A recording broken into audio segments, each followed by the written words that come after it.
isi y'umwuka hari aho bibageza kubasaba ibitambo by'abantu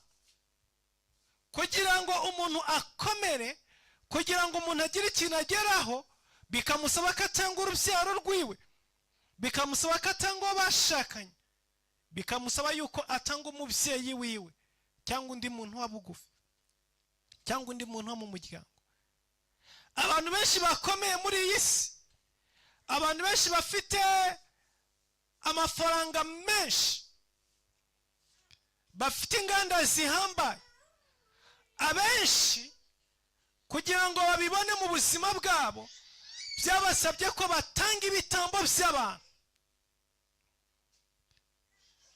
byabasabye ko batanga ibitambo